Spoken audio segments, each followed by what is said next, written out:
What a way to start off the holiday season for the Toronto Maple Leafs. Not only have they won 2 consecutive games, and not only are they 21-7-6, they have held their opponents in back-to-back games to their lowest shot totals of the year. 2 days ago, you held the Tampa Bay Lightning to their lowest shot total of the year at 19 shots. Today, you hold the Philadelphia Flyers to 19 shots, their lowest total of the season.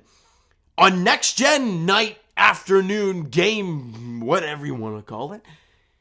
And the Leafs win it 4-3.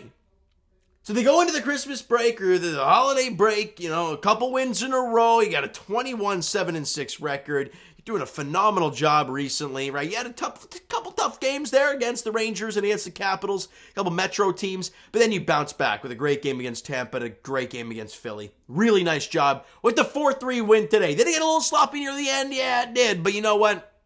In the regular season, as we all know, it's about getting 2 points. And that's what they did today. Good job. Now, first period. Kind of a sluggish start for both teams, kind of trying to feel the game out. They get a power play early, and Tony Giangelo scores on the power play, 4:17 in, to give them a 1-0 lead. And Samsonov was kind of screened by 3 Leafs. Not good. Not great. If you're not going to block the shot, if you're not going to clear a guy out in front, get the hell out of the way. But I understand. The intent is to block the shot, so you're going to get in the lane. If you don't block the shot and you're screening a goalie, it just looks really bad. And in the first period, it's 1-0 Philly after 1 period of play. Shots on goal are 11-3 in favor of the Leafs. And we're like, we're not going to get goalied by Carter Hart, are we? And then as the second period goes along, he's making some saves. And we're like, okay, is this really going to happen? Where we're going to dominate in shots and find a way to lose? But hold on. We forget that this team has a different vibe than years past. At least that's what my mind is trying to tell me. Late in the second period, under 4 to play. Mitch Marner gets the puck back at the point, fires it on. Looks like more or less a slap pass into the middle of the ice to Calle Jarnkrok, who's kind of in that bumper spot right in the slot. And he tips it past Carter Hart. Brilliant tip by Calle Jarnkrok. Brilliant sense of awareness as always from Mitch Marner. And we tied the game at 1. Jarnkrok from Marner and Engvall at 16:50 of the second period. Now they take a late second period penalty, and I think the Leafs had an abbreviated power play going into the second period, and it looks like they might get another one here, right? But with 37 seconds to go, Willie Nylander and JT, this is the 5-man power play that's got all 5 forwards out there, which we've seen a lot recently, hasn't amounted to any goals, but the expected goals have been really high.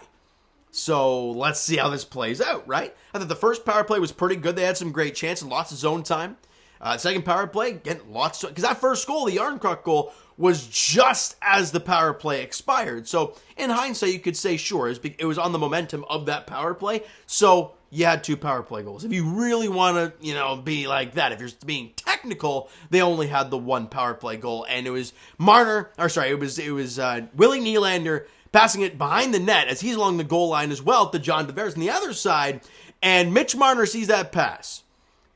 And he's at the right point. And he starts creeping down, right? And you see him starting to walk into one, sticks up in the air saying, JT, lay this thing on a platter for me. And Johnny Tavares is like, okay, Mitchie, here's your Christmas gift.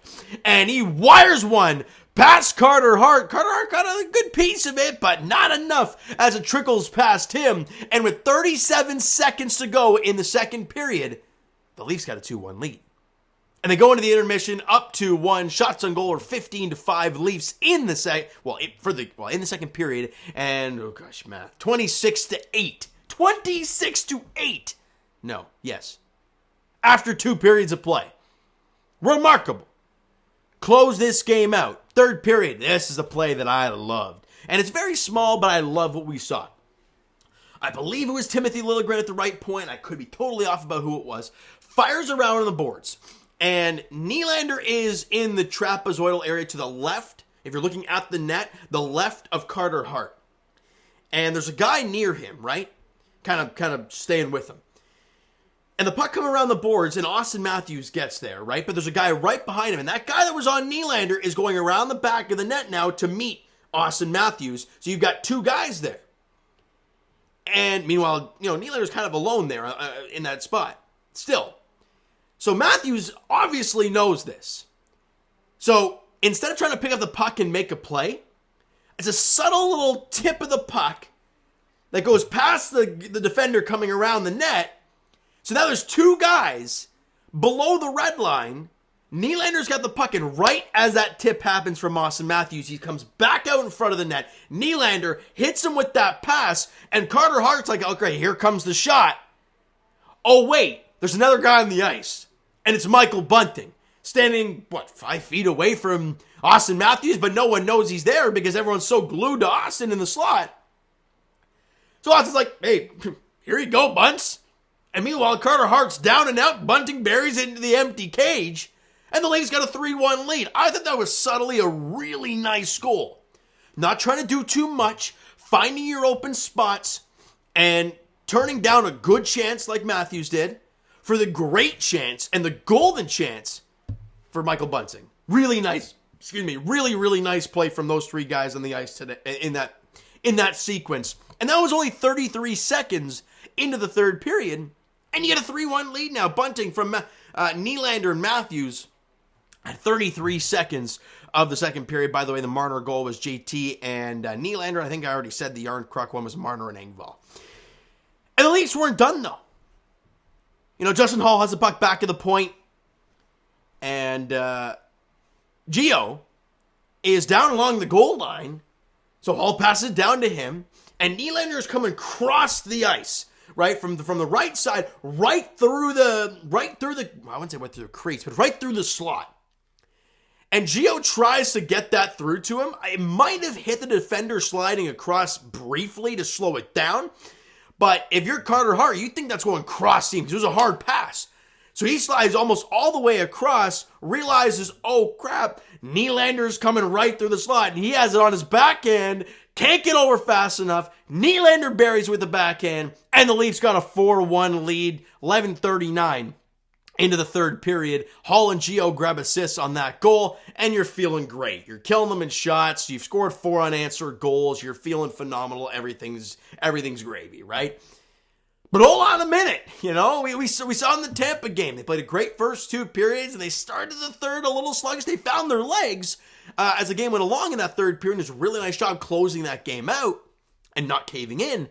And in this game, you know, they had a really good start to the third period, scoring 2 goals, looking to put the game out of reach, and then they kind of sat back a bit, and Morgan Frost scored less than, 22 seconds after the fourth goal from the Leafs, so that made it 4-2. And then less than a minute and a half after that, Farabee scores, and it's a 1-goal game. It's 4-3. There's still just under 7 minutes, about 6.5 to play? There's still time here.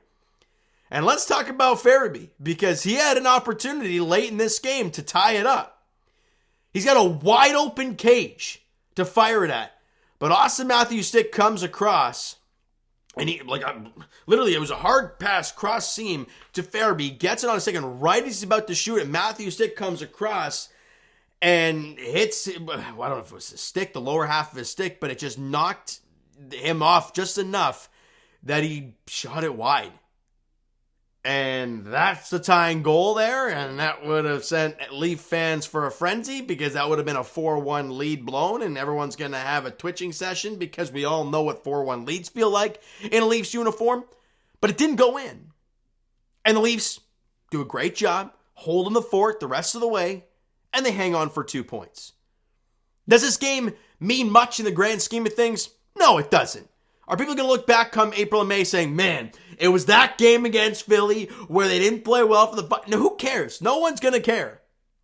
You know what people do care about is wins and getting points. And that's what the Leafs did tonight. They won 4-3. They got 2 points. They played a phenomenal 40 minutes.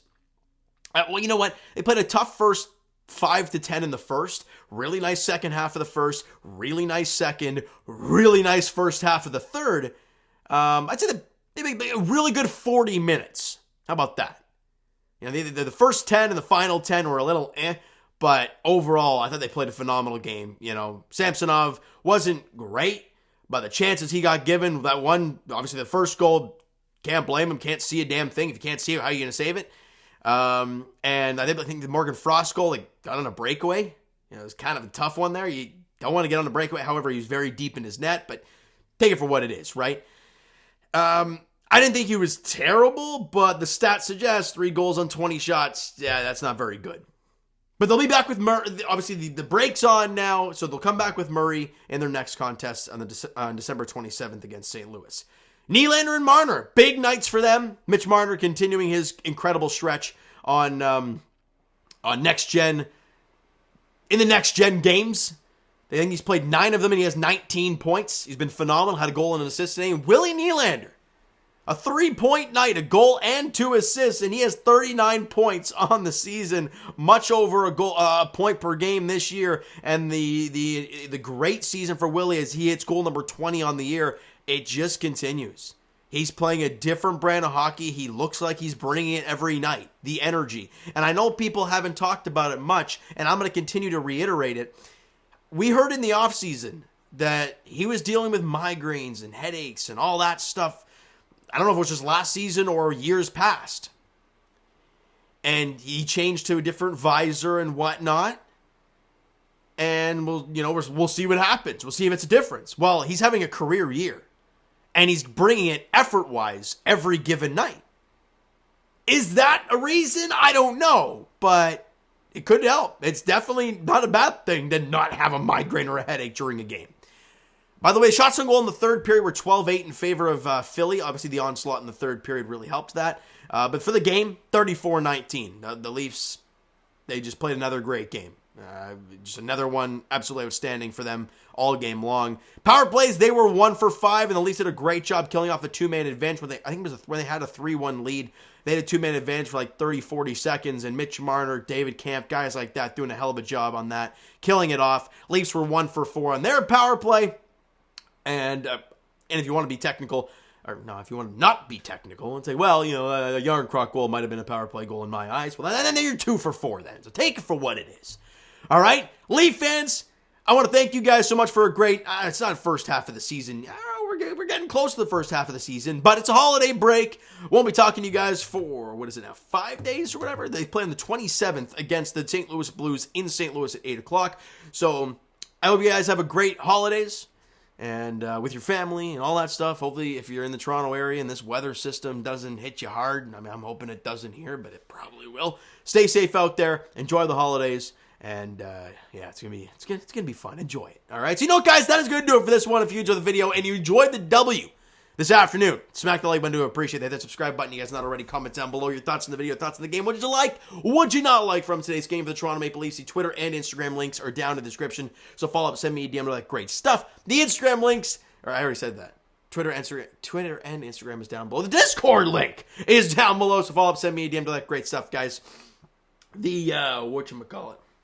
And I'll talk to you guys Raptors edition tomorrow, as the Raptors take on the Cleveland Cavaliers in Cleveland, as they look to maybe try and build momentum after that game last night against the Knicks. And wouldn't that be nice, though, right? You go into the holiday season for the Raptors, having won 2 straight on the road against some good opponents. Maybe that'll go to their legs a little bit. I don't know, but it's going to be a tough one, no matter what, because Cleveland is a damn good team. And as for the Toronto Maple Leafs, they're back in action on the 27th of December, as they are in St. Louis, taking on the Blues. 8 p.m. puck drop there. Thank you guys so much for listening and watching, and I hope you guys have a very, very happy holiday season.